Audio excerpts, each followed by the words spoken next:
사랑하는 분, 주 인도하는 곳 따라가리. 주의 말씀을 나 듣기 위하여 주 인도하는 곳 가려네. 선하신 목자 날 사랑하는 분, 주 인도하는 곳 따라가리. 주의 말씀을 나 듣기 위하여 주 인도하는 곳 가려네. 나를 푸른 저장과 쉴만한 물가로 내 선하신 목자 날 인도해. 험한 산과 골짜기로 내가 다닐지라도 내 선하신 목자 날 인도해. 시편 57편 7절로 8절 말씀 함께 보겠습니다. 하나님이여 내 마음이 확정되고 확정되었사오니 내가 노래하고 내가 찬송하리이다. 내 영광이야 깰지어다. 비파야 수구마 깰지어다. 내가 새벽을 깨우리다 그랬는데, 오늘 인간은 누구나 다 잠을 잡니다. 그죠? 잠은 태초에 인간이 아담 때부터 주어진 것이죠. 창세기 22장 1절에 보니까 여호와 하나님이 아담을 깊이 잠들게 하시니 잠들매 그가 그 갈빗대 하나를 취하고 살로 대신 채웠다 그러죠. 얼마나 깊이 잠들었으면 갈빗대를 빼도 모르냐? 그죠? 그래서 하와를 만들었잖아요. 이렇게 깊은 잠을 주죠. 하나님은 사랑하는 자에게 깊은 잠을 주십니다. 시편 127편 1절로 2절 보니까 여호와께서 집을 세우지 아니하시면 세우는 자의 수고가 헛되며 여호와께서 성을 지키지 아니하시면 파수꾼의 깨어있음이 헛되도다. 너희가 일찍이 일어나고 늦게 누우며 수고와 떡을 먹으며 헛되도다. 그러므로 여호와께서 그의 사랑하시는 자에게 잠을 주시는도다. 할렐루야. 잠을 자는 동안 인간은 보고 듣지 못하고 주위에서 무슨 일이 일어나는지 잘 몰라요. 대체로 잠자는 동안 인간은 몸에 힘이 빠지고 자의적으로 움직일 수 없는 상태에 놓이죠. 어떤 사람은 잠잘 때 뛰며가도 몰라. 그죠? 신기하더라고. 이것은 정신을 잃은 것과 비슷하지 않아요? 예, 그러나 큰 소리를 듣거나 몸이 흔들리면 잠에서 깨어나기 때문에 자는 것은 정신을 잃는 것과 분명히 다르죠. 사람들은 날마다 잠을 자면서 휴식을 취하고 그리고 심신을 회복시킵니다. 잠을 자면서 모든 세포들이 다 정상으로 돌아오고 아주 우리 신체 내부에서는 잠자는 동안에 건강을 다시 회복시키는 일을 한다 그래요. 예, 잠을 자면서 육체의 에너지를 전락하게 되죠. 또 마음 상태를 유지하기 위해 상당히 중요한 게 건강한 육체, 잠이 중요하겠죠. 근데요 여러분, 잠을 자면서 육체의 에너지를 전략하고 그간 받아들였던 정보를 처리하는 그런 과정을 거치게 되는데요. 그러므로 잠을 잘 자는 것은 건강한 육체에 아주 중요하죠. 잠이 보약이라는 말이 있을 만큼 오랜 시간 잠자는 것보다 규칙적으로 양질의 잠을 자는 것은 건강을 위한 필수 조건이죠. 인간뿐만 아니라 동물도 잠을 잡니다. 박쥐는 하루에 20시간 자고요. 다람쥐는 15시간을 잡니다. 말은 3시간, 기린은 2시간을 자죠. 코끼리는 하루에 4시간 자고요. 나무늘보는 18시간을 잡니다. 동물 중에는 겨울잠을 자면서 몇 달 동안 잠을 자는 동물도 있고, 수컷 황제 펭귄처럼 알을 품는 3달 동안은 아예 잠을 자지 않는 그런 동물도 있습니다. 이렇게 동물마다 잠을 자는 패턴이나 습성은 다 다르지만 동물들도 각자의 잠을 자면서 생명을 유지해 나갑니다. 뱀은 겨울잠을 자죠. 땅속에서. 여러분, 잠의 종류 또한 다양하죠. 잠을 자는 시기에 따라서 새벽잠, 아침잠, 늦잠, 낮잠, 초저녁잠, 저녁잠, 밤잠이 있고, 잠자는 정도에 따라서 겉잠, 귀잠, 단잠, 선잠, 속잠, 토끼잠, 풋잠, 한잠, 헛잠, 쪽잠 등등 많이 있죠.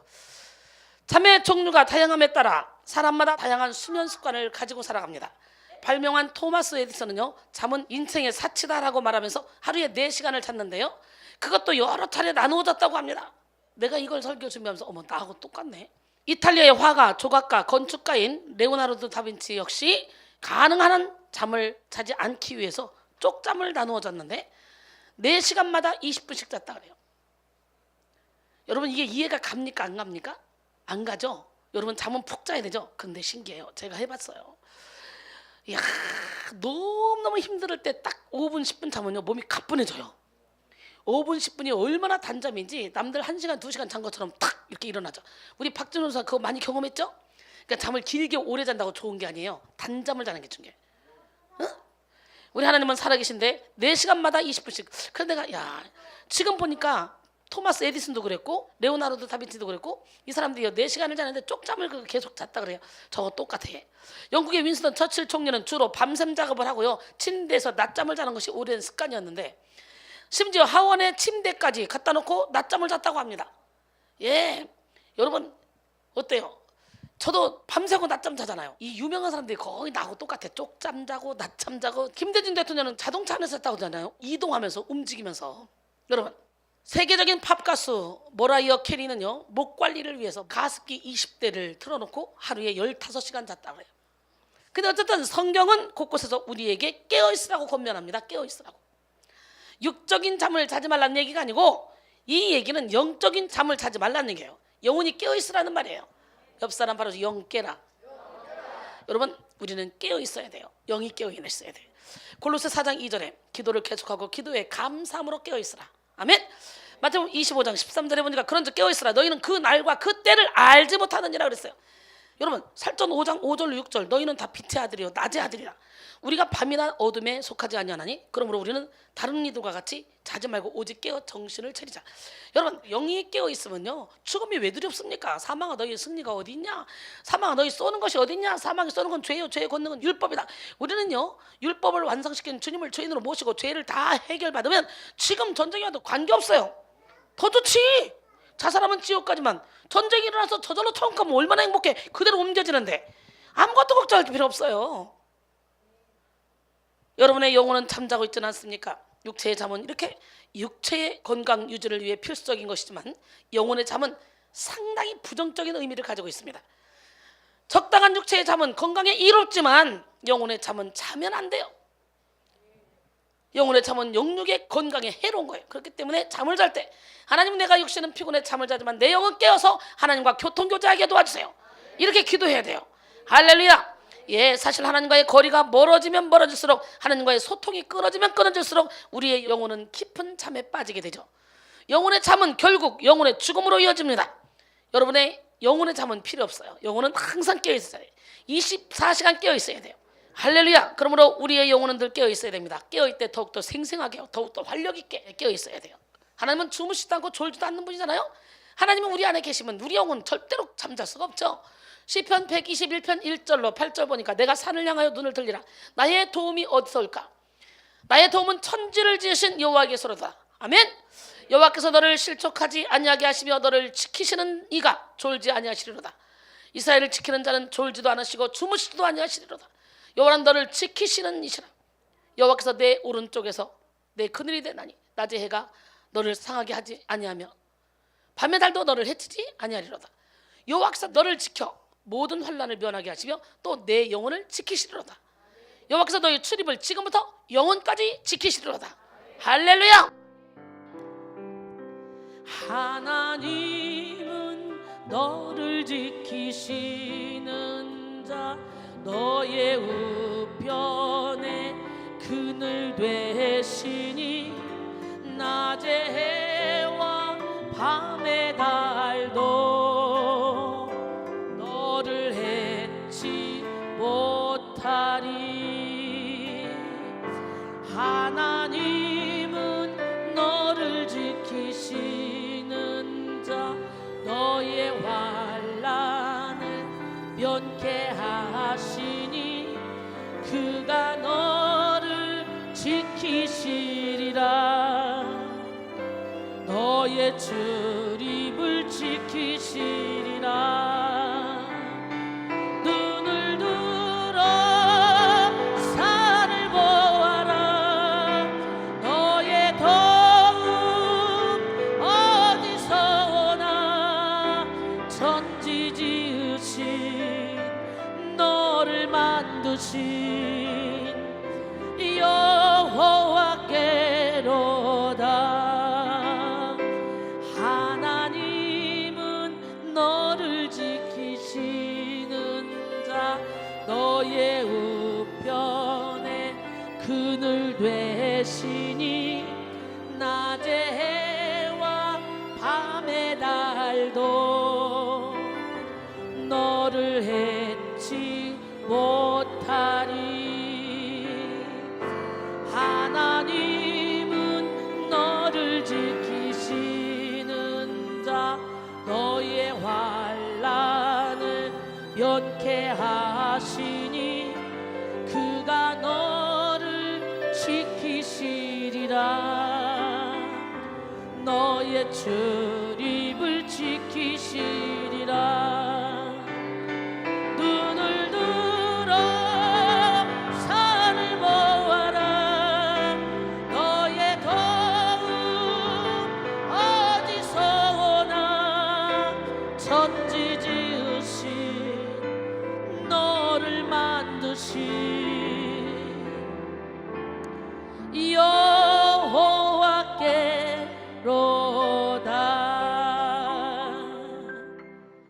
이 시간 여러분의 영혼이 깨어나기를 원합니다. 영 깨라. 시작. 아멘. 에베소 5장 14절에 보니까 그러므로 이르시기를 잠자는 자에 깨어서 죽은 자들 가운데서 일어나라. 그리스도께서 너희에게 피투이시리라 하셨느니라. 할렐루야. 예, 나는 여기서 훈련받는 청년들처럼 이쁜 청년들이 밖에는 없는 것 같아. 아무리 봐도 얼굴 빛깔 자체가 틀려요. 예, 참 신기하고 놀라운 일이야. 하여튼 밖에서 남자친구를 데려오든 여자친구를 데려오든 보면 다 산송장같이 보여. 내 눈에는 하나도 안 이뻐. 그거 참 신기하지. 그래서 역시 여기 있는 사람들이 때깔이 좋구나. 왠 줄 알아? 내 속에 있는 이 어둠을 쳐 부셔버리고 영혼에서 빛이 나니까. 영혼의 창은 마음이요, 마음의 창은 눈이잖아. 얼굴이잖아. 얼굴로 다 영혼이 나오게 돼 있잖아. 그래서 여기서 훈련받은 사람들은 진짜 이쁜 것 같아. 야, 피부도 너무 이쁘고. 기적의 하나님 살아계신데 심리학자 디 슐츠는 그의 책 성장 심리학에서 현대인으로서 성숙한 인간의 특징을 3가지로 밝혔습니다. 첫 번째는 무의식 속에서 살지 않고 항상 의식을 분명히 하고 자기 통제력을 가지고 있다는 것이죠. 두 번째는 성장 동기와 자아 형성의 동기를 자기 스스로 만들어서 타인에 의한 삶을 사는 것이 아니라 자발적인 삶을 사는 것입니다. 예, 세 번째는 자기의 장단점을 수용하고 자기를 용서하고 사랑하는 특징을 가지고 있다는 것이죠. 이 3가지 특징 중에 첫 번째 특징을 눈여겨보면 성숙한 사람일수록 무의식 속에 살지 않고 항상 의식을 분명히 한다는 것을 알 수 있습니다. 이 말은 미성숙한 사람들이 무의식 속에서 비몽사몽간에 살아간다는 거예요. 정말 많은 현대인들이 비몽사몽간에 살아가고 있습니다. 분명히 말을 하고 움직이면서 깨어있는 것 같은데 의식이 죽어있고, 마음이 죽어있으면 생각이 죽어서 잠든 것처럼 살아가는 거예요. 마음이 죽어있으면 생각이 죽어서 어떻게 살아가? 살기는 사는데 잠든 것처럼 산다는 거예요. 남들이 하니까 따라하고 남들이 안 하니까 나도 안 하고, 뭐 쟤도 안 하는데 뭐 내가 왜 하냐?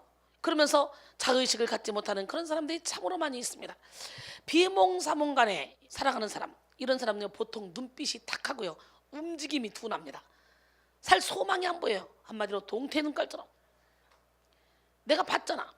이야, 미국에서 진짜 털이 이쁜 너무너무 멋있는 개가 나보다 2배는 큰데 얼마나 막 털이 이쁜지 몰라. 잘생겼어요. 와, 잘생겼다. 나 개 싫어하는데도 너무 잘생겨서 막 쓰다듬어줬어. 이렇게 눈을 보니까 으악! 주인한테 사슬로 묶여가지고 진짜 억지로 끌려다니고 억지로 앉으라니까 앉고 쓰라니까 쓰고 억지로 노예처럼 그렇게 크는 개더라고. 그러니까 예쁘게 꾸몄는데도 눈빛이 다 죽었어요. 이게 마치 사람으로 말하면 죽기 1분 전에 있는 그래서 아니 밥맛 떨어지더라고. 근데 조금 있으니까 하얀 게 진짜 예쁜 개가 깡충깡충깡충 이 사슬도 매지도 않고 깡충깡충으로 우리 근처로 왔는데 세상에 얼마나 이쁜지요. 근데 그 눈을 보니까 눈이 청명한 거예요. 털이 아무리 이뻐 보여도 눈이 다 필요 없는 거예요. 아무리 여러분이 이쁜 옷 입고 있어도 눈이 안 필요 없는 거예요. 아무리 거지같이 입고 있어도 눈이 청명하면 이 사람은 살아있는 거예요. 참 산 것 같으나 죽은 것 같이 사는 사람들이 진짜 많습니다. 자신에게 주어진 시간을 기계처럼 소비하면서 의미 없는 하루하루를 보내는 사람들이 얼마나 많아요? 특별한 꿈도 없고 비전도 없으며 사명의식 역시 없습니다.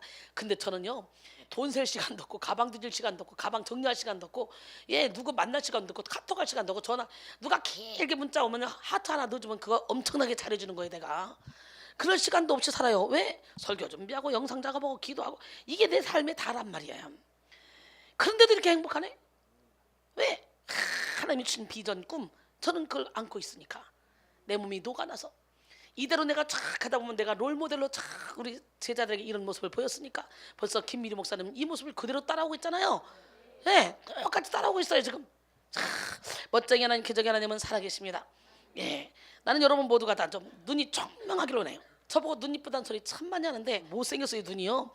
그런데 이 눈 안에 이 영이 맑으니까 눈이 막단 소리를 들어요. 산 것 같으나 죽은 사람이 아니라 막 생기 있는 삶을 살기를 원합니다. 계시록 3장 1절에 사대교회의 사자에게 편지하라. 하나님의 7 영과 7 뼈를 가지신 이가 이르시되 내가 내 행위를 아노니 내가 살았다는 이름은 가졌으나 죽은 자로다 그랬어요. 영적으로 잠든 사람은 영이 죽은 채로 살아갑니다. 그런데 영이 잠든 채 죽은 듯한 인생을 사는 것은 교회 밖의 사람들에게는요 해당되는 이야기가 아니죠. 오늘날 많은 성도들이 예배를 드리지만 죽은 예배를 드리고 기도와 말씀을 가까이 하는 것 같지만 형식에 머무르는 사람이 많아. 그래서 영이 죽어있는 사람이 많단 말이야. 이제 아예 믿지 않는 사람들 말하는 게 아니라 여기서 좀 죽어있는 영혼들을 말하는 거예요. 물론 믿지 않는 사람들 이미 다 죽어있는 사람이고 이미 사망으로 가 있는 사람, 지옥 백성이잖아요. 우리 하나님은 살아계신데 근데 교회에 와서 앉아있다 그래도 머리 멍텅하게 영이 죽어있는 사람이 있다는 거지. 오늘 여러분은 어떻습니까? 여러분의 영은 깨어 있습니까? 여러분의 영도 죽어서 무의식의 깊은 바다 가운데 갇혀 있지는 않습니까? 영혼이 잠든 사람들의 특징이 있죠. 먼저 위기에 대처하지 못하고 게으르게 살아갑니다. 한 상인에게 늦잠꾸러기 아들이 있었습니다. 나태에 대해서 아버지가 거듭 훈계를 해도 안 들어요. 그 게으른 아들은 여전히 해가 중천에 뜨기 전에는 좀처럼 일어나지 않습니다. 마침내 그 상인은 아들을 일찍 일어나도록 하기 위해서 이익 동기를 유발했어요. 뭐냐? 돈 좀 벌고 싶지 않냐? 아들에게 물었어요. 아들이 예, 돈 벌고 싶죠. 그러면 아침에 일찍 일어난 사람이 잃어버린 금단지를 줍는다 그랬어요. 그 아들이 대답합니다. 그런데 말이죠, 그 금단지를 잃어버린 사람이 더 일찍 일어날 거요. 그러고 자는 거예요. 잠이 깊게 든 사람은요 주위에서 무슨 말을 하고 무슨 일이 벌어졌는지 알지 못한 채 태연하게 잠만 자죠. 그렇듯이 영혼이 깊이 잠든 사람은 상황 파악을 못하기 때문에 항상 향방 없이 삶을 살아가요. 그래서 여러분이 자꾸 이게 의사소통이 되지 않으면 여러분 지금 영에 잠을 자고 있다고 알아야 돼. 이거 심각한 거야. 그래서 내가 맑게 못 알아듣고 막 비몽사몽간을 사는 사람한테 정신 차려라. 뭔가 있지. 집중을 해도 한 군데만 팍 내가 할 수 있는 거 서너 가지 딱 집중해 가면 되네. 이거 10개 20개 다 신경 쓰려고 하다 보니까 집중이 하나도 안 되고 이것도 그렇지고 저것도 그렇지고 저것도 그렇지고 저것도 이런 사람이 있어요. 욕심 부리지 말고 딱딱 분배해서 내가 할 수 있는 일에 집중해서 딱딱딱 똑바르게 해내면 좋잖아. 근데 항상 비몽사몽이야. 바쁘고 힘들다는 거지. 이것도 사단에게 속는 거예요. 고린도전서 9장 24절로 27절 운동장에서 다름질하는 자들이 다 달릴지라도 오직 상을 받는 사람은 한 사람인 줄 너희가 알지 못하느냐? 너희도 상을 받도록 이와 같이 다름질하라. 이기기를 다투는 자마다 모든 일에 절제하나니 그들은 썩을 승리자의 관을 얻고자 하되 우리는 썩지 아니할 것을 얻고자 하노라. 그러므로 나는 다름질하기를 향방 없는 것 같이 아니하고 싸우기를 허공치는 것 같이 아니하며 내가 내 몸을 쳐 복종하게 하면 내가 남에게 전파한 후에 자신이 도리어 버림을 당할까 두려움이라 그랬어요. 나는 오늘 여러분 모두가 다 기적의 하나님, 능력의 하나님, 그 살아계신 하나님을 온몸으로 체험하시고 향방 없이 다니는 것이 아니라 진짜 초점을 맞춰 달려가기를 원합니다. 영이 깨어나야 돼요. 향방 없이 가면 오히려 더 내가 신나게 일해놓고 버림을 당할 수 있다니까. 여기서도 마찬가지야. 막 죽으면 죽으라 일을 했는데 나한테 칭찬받기는커녕 야단 맞는 사람 있죠. 예, 향방 없이 다니까. 향방 없이. 그렇게 향방 없이 일을 하면 안 하는 게 나아. 왜? 이 일을 저질러 놓으니까 2중 3중으로 돈이 더 들고 더 힘들어진다는 거지. 난 여러분 모두가 다 깨어나기를 원합니다. 영적으로 잠을 자든지 비몽사몽간에 있는 사람은요 지금 자기 인생에 좋은 일이 오는지 나쁜 일이 오는지 재앙이 오는지 지금 상급을 하나님이 주고 기다리고 계신지 몰라요. 무딘 감각으로 꿈을 꾸듯 살아가기 때문에. 고린도전서 2장 9절로 10절 보니까 기록된 바 하나님이 자기를 사랑하는 자들에게 예비하신 모든 것은 눈으로 보지 못하고 귀로 듣지 못하고 사람의 마음으로도 생각하지 못했던 것 같으니라. 오직 하나님이 성령으로 이것을 우리에게 보이셨으니 성령은 모든 것 곧 하나님의 깊은 것까지도 통달하시느니라. 여러분 참 미련한 인간은 다 갖다 쥐어줘도 몰라. 이게 뭔 줄 알아요? 영적으로 잠을 자서 그래. 영적으로 깨어나면 성령이 충만하지. 그러면 성령께서 하나님이 예비한 모든 걸 다 받게 하고 한 개도 발로 차지 않아. 참 신기해. 내가 훈련을 여기 오랫동안 시키면서 참 많은 사람들이 복을 저렇게 차고 있구나, 발로 뻥뻥 차고 있구나 이런 생각을 할 때가 많은데 여러분 영적으로 잠든 사람은요 자신의 언행으로 인해서 점점 가장 가까운 사람, 가장 사랑하는 사람 이런 사람에게 상처를 입힙니다. 그런데도 불구하고 그들이 상처받았다고 아프다고 해도 본인은 알아차리지 못해요. 내가 왜? 자신이 한 행동이 어떤 결과를 가져오는지 보지 못합니다. 그래서 여기는 영성 훈련장이기 때문에 이제 너 그러면 사례비 끝난다? 끝났어? 그렇게 했으면 그 다음에는 아 이게 지금 내가 뭔가 잘못 가고 있구나, 바른 길로 가야 되겠구나, 그리고 자리를 잡아서 가면 되는데 아니에요. 배째라 이씨 막 이거예요. 참 안타깝죠. 심지어 악한 마귀가 영혼에 심각한 손해를 끼쳐도 대응하지 못하고 그저 습관만 쫓아 게으르게 살아가는 사람들 참 많죠. 잠언 6장 6절로 11절 게으른 자여 개미에게 가서 그가 하는 것을 보고 지혜를 얻으라. 개미는 두령도 없고 간독자도 없고 통치자도 없으되 먹을 것을 여름 동안에 예비하며 추수 때에 양식을 모으느니라. 게으른 자여 내가 어느 때까지 누워 있겠느냐. 내가 어느 때에 잠이 깨어 일어나겠느냐. 좀 더 자자, 좀 더 졸자, 손을 모으고 좀 더 누워있자 하면 내 빈궁이 강도같이 오며 내 곤핍이 군사같이 이르리라 그랬어요. 로마서 12장 1절에 보니까 부지런하여 게으르지 말고 열심을 품고 주를 섬기라 그랬는데, 하나님의 일을 게을리 하는 자는 저주를 받을 것이요 자기 칼을 금하여 피를 흘리지 않는 자도 저주를 받을 것이라. 에레미야 48장 10절 말씀이죠. 하나님의 일을 하는데 대충 게으르게 하는 거 이거 저주 받는데, 우리의 몸은 우리 것이 아니거든요. 너희는 값으로 산 것이다. 이제 너희는 너희 것이 아니라 값으로 산 것이다 했으니 너희 몸으로 하나님께 영광을 돌려라 그랬어요. 근데 내 몸을 내 몸냥 나는 피곤하니까, 나는 힘드니까, 나는 적당히 쉬어야 되고, 나는 이거는 아직까지 내 주인이 예수님이 아니라 나라는 거야. 그리고 이 정도 했으면 됐지 뭐. 이 정도 했으면 되는 거거든요. 예수님은 생명까지 바쳐서 우리를 사랑하시고 그래서 건져 놓으셨는데 우리 것이 아닌데. 저는 그러잖아요. 제가 충분히 나 이 정도 살았으면 됐잖아요 말할 수 있겠죠. 24시간 하나님께 드리니까. 나는 그런 생각을 해본 적이 없어요. 내가 체력에 딸려서 좀 더 많이 영혼들을 살리지 못하는 거, 이게 안타깝고 좀 더 영혼들에게 신경을 더 못 써주는 게 안타까울 뿐이지. 그러니까 막 1분 1초를 쪼개 쓰는 거예요. 잠자는 시간도 아깝고. 이렇게 인생을 막 신바람나게 열심히 살아갑니다. 내가 뭐 때문에 열심히 살아? 살 떨리면서 잠도 못 자고?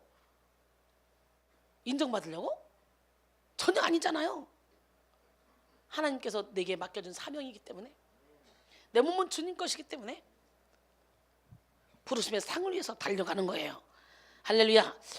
1941년 12월 7일 주일날 일본군의 비행기가 진주만을 기습해서 미국 개국 이래 처음으로 본토가 침략당한 때가 있었어요. 그 사건은 미국이 공식적으로 전쟁에서 패전한 유일한 사건이 되었는데요. 바로 진주만 기습 사건입니다. 당시 미국은요, 일본군의 기습에 대한 정보를 미리 접하고 있었어요. 조만간에 일본군이 침략할 것이라는 것을 어느 정도 짐작하고 있었어요. 하지만 미국은 일본이 그리 쉽게 기습할 것이라고 생각하지 못했죠. 그래서 안일한 태세를 취하고 있었습니다. 그런데 일본은 미국의 생각과 달리 과감하게 주일에 습격했습니다. 당시 모든 부대의 미군들은 주일을 맞아 외박과 휴식을 즐겼고 술과 댄스 파티로 아주 밤을 지샌 상태였습니다. 그래서 주일 아침에 기습한 일본군의 전투기를 미처 대처하지 못했습니다.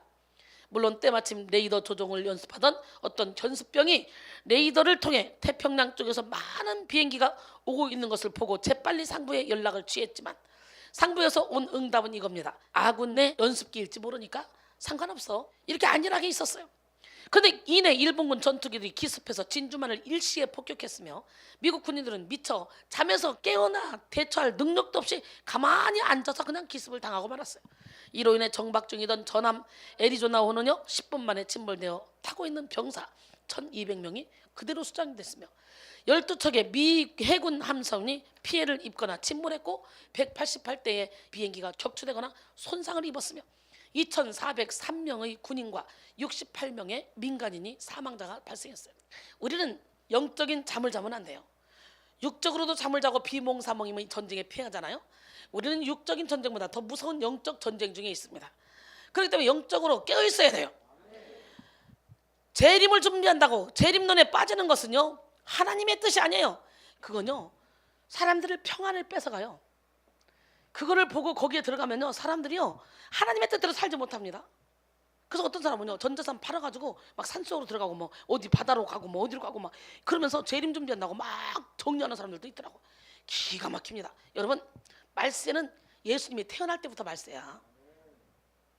예수님이 태어난 그 시기부터 재림하실 때까지 계속 말세야. 그러니까 그때도 그랬잖아. 회개하라, 천국이 갖고 왔다 그랬죠. 세례요한도 그랬고 예수님도 그랬고. 그럼 그때부터 벌벌벌 떨고 살았어야 되네? 야, 이거 보통 문제가 아니에요. 재림눈에 한번 살이 잡히면요 눈에 뵈는 게 없어요. 전재산 갖다 드리고도 그래도 부족해서 그거 하지 말라고 아무리 해도 필요 없어요. 그렇게 빠져버리면 사람들이 일단 두려움을 조성해. 두려움을. 누구도 못 믿어. 누구도. 야, 정말 예수 안에서 우리가 평안을 누려야 되는데 종말론자들은 절대로 평안이 없어요. 두려워요. 전쟁이 일어난다 그러면 무섭잖아요. 그건 하나님 좀 만만해요. 마태복음 6장 31절 34절 그러므로 염려에 이르기를 무엇을 먹을까 무엇을 마실까 무엇을 입을까 하지 말라. 이는 다 이방인들이 구하는 것이요 너희 하늘아버지께서 이 모든 것이 너희에게 있어야 할 줄 아시느니라. 그런즉 너희는 먼저 그의 나라와 그의 의를 구하라. 그리하면 이 모든 것을 너희에게 더하시리라. 그러므로 내일 일을 위하여 염려하지 말라. 내일 일은 내일이 염려할 것이요 한날 괴로움은 그날로 족하니라. 야, 우리 종말론 끌어들여서 내일 염려할 필요가 하나도 없어. 그날 기름 준비하며 말씀대로 살면 돼. 그날 행복하게 살면 돼. 사도 바울은 감방 갔잖아. 바울과 신라는 복음 전하다가 억울하게 누명 쓰고. 근데 감방 가서 내일 죽을지 모레 죽을지 몰라. 깊은 옥에 갇혀서 시큰 두들겨 맞고 착고에 차여서. 근데 거기서 평화롭게 찬양하고 기도하잖아요. 베드로 보세요. 야고보를 칼로 죽이니까 이스라엘 백성들이 좋아하는 거야. 그러니까 헤롯이 베드로도 죽여야 되겠다. 그 잡았어요. 때마침 무교절 기간이에요. 그래서 감방에 가뒀죠. 4명씩 16명이 지켜서 깊은 옥에 가뒀어요. 그러니까 무교절이 끝나가 내일 붙잡아다가 이제 죽이려고 그래요. 근데 얼마나 깊이 잠들었으면 여호와의 사자가 가서 발로 옆구리를 막 칠 때까지 몰라요. 그 빛이 얼마나 강렬한 빛을 비췄겠어. 우리는 살짝 불만 켜도 벌떡 일어나는데, 그죠? 잠자다가 그 얼마나 깊이 잠들었으면. 그래서 깨워서 야, 신발 신어, 허리띠 띄어, 우아기 입어, 나 따라와. 쇠문이 촥 열리고 근데도 그때까지도 꿈인지 생신인지 몰라. 얼마나 깊이 잠들었으면. 이렇게 우리 하나님이 주시는 마음은 평안한 마음이야. 죽음이 왜 두려워? 왜 전쟁이 왜 두렵냐고. 오히려 죽음이 두렵고 전쟁이 두려운 게 아니라 갈수록 말세고 갈수록 주님이 오실 날 가까이 온 것 같으면 우리는 더 말씀 중심에서 말씀이 주시는 대로 주님이 주는 평안을 가지고 자꾸 내 안에 적을 쳐부시고 내 안에 예수로 채워야지. 어디 주님이 내일 일 걱정하라고 했어? 한날 괴로우면 그날에 족하다 그랬지. 주님이 오시는 날은 아무도 알 수 없다 그랬어요. 그러니까 누구라도 주님이 몇 월 며칠 날 온다 입 찢어버려야 돼요. 오직 하나님만 하십니다. 그러게 우리는 날마다 주 안에서 기뻐하며 기름 준비해야 돼요. 고린도서 5장 1절에 보니까 만일 땅에 있는 우리의 장막집이 무너지면 하나님께서 지으신 집 곧 손으로 지은 것이 아니오 하늘에 있는 영원한 집이 우리에게 있는 줄 아느니라 그랬어요. 하늘에 있는 영원한 집. 옛날에 베리집 얼마나 시끌시끌했습니까? 666 베리집. 그래가지고요, 여러분 어땠어요? 마트에 가면 바코드 이거 베리집이다 막 이래가지고 뭐 안 난다. 지금 다 바코드로 다 하고 있죠. 5만 개 다 베리집이라는 거. 5만 개 다 베리집. 그러니까 사람을 막 두려움을 조성하고 있어요. 여러분, 우리는 예수의 인받은 사람이야. 믿으십니까? 우린 자유하면서 예수님의 말씀대로 열매 맺으면서 살다 보면 저절로 종말의 때가 오면 하나님께서 우리를 천국으로 인도하시기 때문에 나는 종말이 빨리 왔으면 좋겠어. 이 땅에 소망이 있어요? 이 땅 소망 없어요. 하나님이 살라니까 사는 거지. 근데 이 땅에 사는 동안 우리는 천국에 기름 준비하고 내 영혼을 살쪄야지. 육의 몸이 있을 때 영의 몸도 있기 때문에. 말로는 천국은 눈물도 없고 한숨도 없고 슬픔도 없고 아픔도 없는 곳이라 그러면서 거기 가기 싫고 여기 살고 싶잖아. 비록 눈물이 있고 슬픔이 있고 아픔이 있고 고통이 있다 할지라도 나는 이 생이 좋습니다. 맞아 안 맞아? 그 여러분은 천국을 안 믿는 거지. 죽음을 두려워하는 것은. 주님이 오시는 날은 아무도 알 수 없어요. 아무도. 그러게 우리는 날마다 주 안에서 기뻐하며 기름 준비해야 될 줄 믿습니다. 살전 5장 1절로 2절 보니까 형제들아 때와 시기에 관하여는 너희에게 쓸 것이 없음은 주의 날이 밤에 도둑같이 이를 줄을 너희 자신이 자세히 알기 때문이라. 마태복음 24장 36절에 보니까 그러나 그날과 그때는 아무도 모르나니 하늘의 천사들도 아들도 모르고 오직 아버지만 아시느니라. 생각해봐. 아들도 모르는데 그날은 아버지만 아신대. 그런데 무슨 이렇게 깨어있지 못한 사람은 위기에 대처하지 못하고 극심한 피해를 감수하며 살아가게 됩니다. 영적 전쟁에서도 같은 원리로 대처하지 못해서 늘 패배하며 후회하는 삶을 반복하죠. 이것은 그저 바쁘게 움직인다고 해결되는 것이 아닙니다. 영적 게으름은 움직이지 않는 것이 아니라 깨닫지 못하는 것에서 발생하는 것입니다. 인생의 문제는 깨달음의 문제예요. 나는 오늘 시간에 여러분 모두가 다 깨닫는 은혜가 임하기를 원합니다. 무엇이 문제인지 무엇이 해결 방안인지 정확히 알지 못한 채 향방 없이 움직이는 것도 게으른 것입니다. 똑같은 사람이라고 똑같은 사람이 아니에요. 한 사람이 두당 1000명, 10,000명을 상대하는 사람이 있는가 하면 1000명이 달라붙어도 한 명도 상대 못하는 사람들도 있어요. 여러분 어떤 사람이 되길 원합니까? 영이 잠들면요, 영적 게으름을 피할 수 없고요, 위기에 대처할 수 있는 그런 힘도 없죠. 그렇기 때문에 위기에 대처할 수 없기 때문에 어리석게 살아가죠. 그러므로 우리는 날마다 우리의 영을 깨워야 돼요. 영혼의 그 두꺼운 이불을 다 걷어내고요, 가면을 다 걷어내고요, 가시옷을 다 벗고요, 졸린 영혼의 눈을 부릅떠서 영의 세계를 봐야 돼요. 계시록 3장 17절로 20절 내가 말하기를 나는 부자라 부유하여 부족한 것이 없다 하나 내 곤고한 것과 가련한 것과 가난한 것과 눈먼 것과 벌거벗은 것을 알지 못하는도다. 내가 너를 권하노니 내게서 불로 연단한 금을 사서 부요하게 하고 흰옷을 사서 입어 벌거벗은 수치를 보이지 않게 하고 안약을 사서 눈에 발라 보게 하라. 무릇 내가 사랑한 자를 책망하여 징계하노니 그러므로 내가 열심을 내라. 회개하라. 벌쩌다 내가 문 밖에서 문을 두드리노니 누구든지 내 음성을 듣고 문을 열면 내가 그에게로 들어가 그와 더불어 먹고 그는 나와 더불어 먹으리라. 그러니까 사랑하는 자를 책망해서 징계한다는데, 우리 하나님은 책망하고 징계할 때 어떻게 해요? 사람의 매와 인생의 채찍으로 영적인 안내자를 통해 하잖아.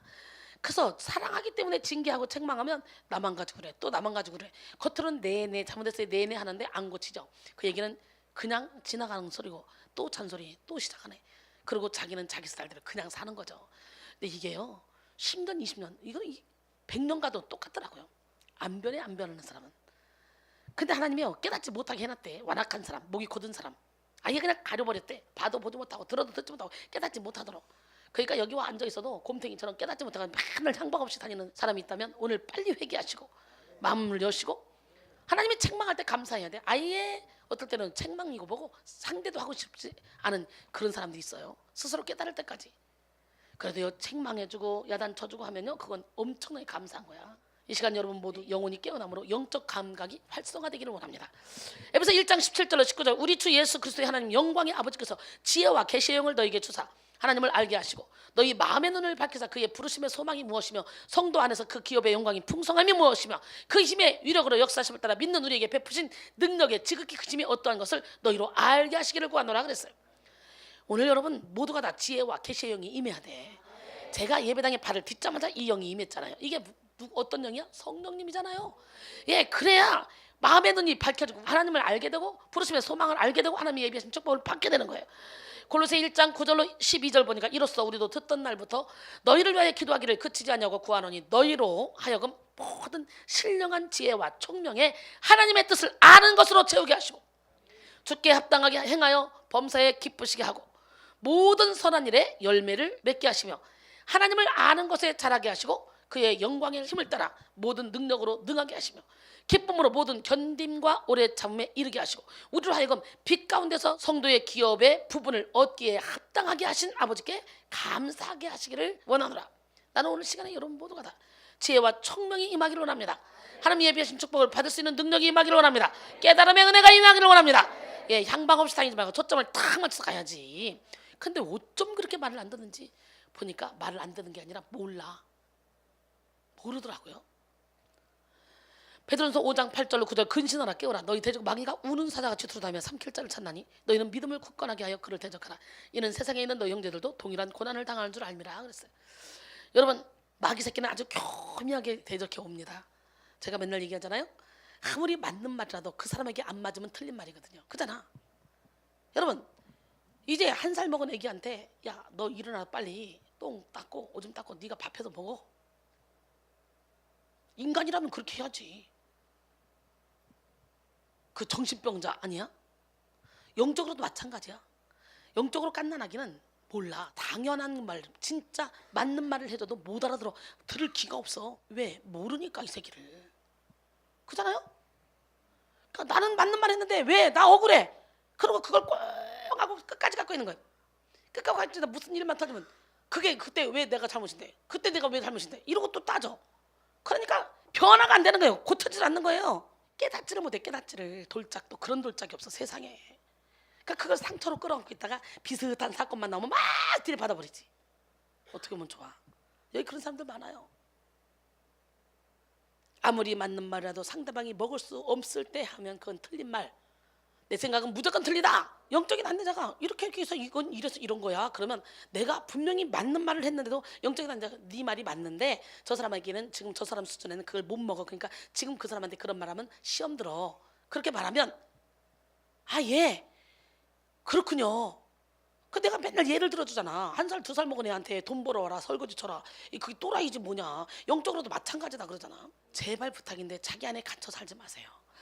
예, 히브리서 6장 11절로 12절 우리가 간절히 원하는 것은 너희 각 사람이 동일한 부지런함을 나타내어 끝까지 소망의 풍성함에 이르러 게으르지 아니하고 믿음과 오래 참음으로 말미암아 약속들을 기업으로 받는 자들을 본받는 자가 되게 하려는 것이라. 영혼이 잠든 사람의 특징 첫 번째 했는데 지금 뭐 하겠어요? 위기에 대처하지 못하고 게으르게 살아간다. 그게 너지. 눌러봐요. 시작. 어때요? 아우, 이 인간은요, 이 육은요, 한번 쉬어야지, 놀아야지. 그리고 육신의 정욕을 막 채워주다 보면 한도 끝도 없다. 좋은 음식 먹어봐. 더 좋은 음식 먹고 싶고, 몸 쉬어봐. 그럼 더 쉬고 싶고, 계속 육신의 소욕을 막 쫓아가다 보면 나중에는요, 지옥으로 퐁당 빠지는 거예요. 그래서 성경에 육신을 쳐서 복종시키라잖아. 근데 우리 교회가 어떤 교회야? 매일 육신을 쳐서 복종시키지 않으면 살 수 없는 교회 아니야? 그런데도 여기 와서 예배를 드리면서도 육신을 쳐서 복종시키지 않고 예배를 소홀히 하고 적당히 그냥 왔다 갔다 하고, 야, 신기해. 난 예배를 소홀히 하고 적당히 왔다 갔다 하는 권사님들 몇 분을 보면 참 존경스러운 게 뭐냐면, 그들이 변화됐냐? 변화도 안 됐으면서 그들이 열매를 맺냐? 열매도 못 맺으면서 예배를 집중하지 않는다는 거예요. 와, 그거 너무너무 신기해. 뭐가 제일 중요해? 예배가 제일 중요하지. 아는 말씀이 뭐예요? 여기로만 하면 뭐해? 이리 와서 이 손발로 움직여줘야지. 남들은 와서 한 번 두 번에 다 병 고치고 막 기쁘고 즐겁고 막 이러는데, 뭐야, 자기들도 처음에는 막 기쁘고 즐겁고 했다가 이제 쓴뿌리가 올라와서 막 청소 중인데, 이 청소 중에는 힘들다, 지치다, 피곤하다 이래가지고 나중에 이제 어디 매너리즘에 빠져가지고 뭐 맨날 듣는 설교인데 뭐 나는 똑같은 설교 거의 하지 않아. 여러분, 교만을 물리치시고 말씀이 일할 수 있도록 여러분 자신을 말씀에 내어드리기 원합니다. 영혼이 잠든 사람은요, 자기 안에 갇혀서 살아가요. 뭐에서 살아가? 제가 맨날 얘기하잖아요. 저는 매일 제가 여기서 설교를 해도 제가 은혜를 받아. 어떤 설교를 하면서 은혜 받는 사람 봤어요? 그러니까 여기서 영안이 열린 사람은 막 그냥 그대로 여기서 문서가 내려서 내 머리를 거쳐도 내 입술로 나가서 설교가 나오고, 여기서 막 천군천사가 도와줘서 나를 통해 막 생수가 나가고 빛이 나가고 기름이 나가고 막 이러면서 하나님이 일하는 걸 보잖아. 내가 식상하게 매너리즘에 빠져서 그냥 형식적으로 여기서 그냥 죽은 말씀 선포하고 가봐. 그런 일이 일어나겠나? 안 일어나지. 매일매일 새롭게 예배를 드리는 거예요. 새로운 마음으로. 그 예배를 소리하고 막 중요한 게 뭡니까? 제일 중요한 게 예배야. 그래서 내가 우리 교회는 주방 일도 미리 다 해놓고 예배 시간은 정확히 지켜라. 그러는데도 어떨 때 보면 막 주방에 4-5명씩 막 몇 시간이고 막 뭉쳐있어. 요즘 좀 덜하대. 여러분, 영혼이 잠든 사람은 자기 안에 갇혀 살아가는데, 오늘 더 이상 자기 안에 갇히지 말고 좀 나오세요. 또 다른 세계가 있다니까. 인셉션이라는 영화가 있습니다. 영화 인셉션은 주인공이 타인의 꿈속에 들어가 생각을 훔치고 조작하는 것인데요, 주인공 코브는 바로 다른 사람의 꿈속에 들어가 생각을 지키거나 훔치는 것도 가능한 그런 특수 요원입니다. 그러던 중 코브는 옛날 아내 메일과 꿈속의 끝은 어디일지 실험합니다. 이렇게 해서 아내와 함께 꿈의 가장 깊숙한 곳인 림보에 들어가 자신들만의 세계를 만들어냅니다. 왜냐하면 꿈속에서는 자신들이 원하는 대로 무엇든지 다 할 수 있거든요. 그렇기 때문에 바다와 산, 아파트와 여러 건물을 지으면서 마치 신이 된 듯한 기분, 그런 기분을 느끼며 살아가는 거죠. 그들은 이곳이 현실이라고 착각에 빠졌습니다. 현실이라는 착각에. 그러나 주인공 코브는 이곳이 현실이 아니고 가짜라는 것을 어느 순간에 깨닫게 되고, 그리고 아내인 멜에게 현실로 돌아가자 이렇게 말합니다. 현실로 돌아가기 위해서는 꿈에서 죽거나 현실 세계에서 강한 충격을 받거나 특수 약물의 효력이 다 되어야 된다. 주인공은 현실과 꿈을 구분하지 못하는 아내를 강제로 현실 세계로 돌아오게 합니다. 남편의 도움으로 현실로 돌아온 멜은 현실이 꿈이라고 착각하고, 꿈에서 죽어야 현실로 돌아간다는 생각을 가지고 현실에서의 진짜 자살을 하게 되는 그런 내용입니다. 잠든 사람은 잠이 든 채로 꿈을 꾸면서 꿈 안에서의 세계를 경험합니다. 영이 깨어있는 사람은요, 잠든 순간에도 영몽을 꾸면서 하나님과 교통하거나 영적 전쟁을 치르면서 영적인 성장을 이어갑니다. 할렐루야. 그러나 영이 죽어있는 사람은 보통 자기 생각이 만들어낸 세계 속에서 꿈을 꾸게 되죠. 즉 인생을 살아가면서 얻은 정보, 느낌, 감정, 겪은 경험 등등 이걸 주관적으로 받아들이면서 자신만의 세계를 형성하고 그 안에서 꿈을 꾸는 것입니다. 그래서 충격적인 경험이나 인상 깊었던 장면들이 꿈에서 등장하고, 자신이 간절히 바라는 일들이나 집중하고 있는 일 혹은 염려하는 일들이 꿈속에서 나타나게 되죠.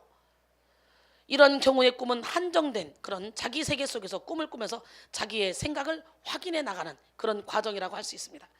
전서 5장 3절에 걱정이 많으면 꿈이 생긴다고 하잖아요. 말이 많으면 우매한 자의 소리가 나타나느니라. 여러분, 우리 하나님은 어떤 자에게 잠을 줘? 사랑하는 자녀에게 잠을 준다. 이제 단잠 1분 2분 쪽잠을 자도 깊이 자는 거예요. 많이 잔다고. 어떤 사람은 또 10시간 20시간 자도 막 더 나른하고 더 힘든 사람이 있는가 하면 1시간 2시간만 자도 탁 일어나는 사람이 있잖아요. 일반적으로 자면서 꾸는 꿈인 잠몽은 심리학적으로 볼 때 이렇게 수면 중에 일어나는 정신적인 활동이라고 그러잖아요. 따라서 이런 꿈에는 기승전결이나 인과관계가 존재하지 않습니다. 이런 경우 깨어난 후에 기억하는 꿈은 뇌에서 기억하기 좋은 형태로 인과관계를 재설정한 것입니다. 그렇게 뇌에 저장된 기억 중에서 거의 무작위로 불러온 영상이나 소리가 꿈의 내용이 되기 때문에 한 번이라도 보거나 들어본 적이 없는 것은 꿈에 등장하지 않는다 그래요.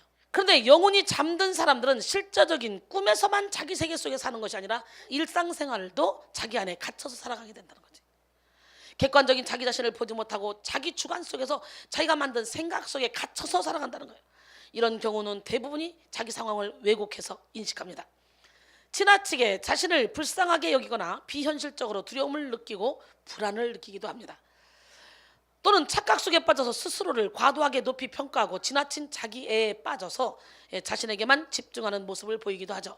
이렇게 자기가 만든 세상 속에서 살아가는 사람들은 자기가 내리는 판단 그리고 자기가 느끼는 감정, 자기가 겪는 경험에 갇혀서 그 이상은 보지도 듣지도 않으려고 하죠. 깨닫지도 못하죠. 자기 세계라는 우물 안에 갇혀서 살아가는 거예요.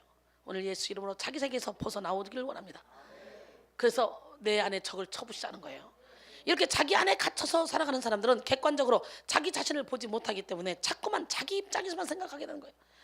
자기가 처한 상황에 빠지는 거예요. 전후 맥락을 조망하지 못하고 감정에 휘둘리고 사람들의 말에 쉽게 휘둘립니다.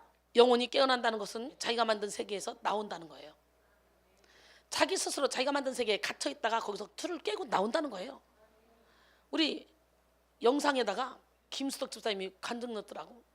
거기다가 소통이 안 돼서 여러 사람을 힘들게 했었는데 요즘은 소통을 되다 보니까 큰딸하고 그렇게 소통이 되다가 큰딸이 엄마 너무 좋아 죽겠다 그런다는 거예요. 끌어안고. 여러분 하나님과 소통이 되면 이웃과도 소통이 되고 나 자신과도 소통이 되는데요. 이웃과도 소통 못하고 나 자신과도 소통 못하는 사람은요 절대로 하나님과 소통할 수 없어요.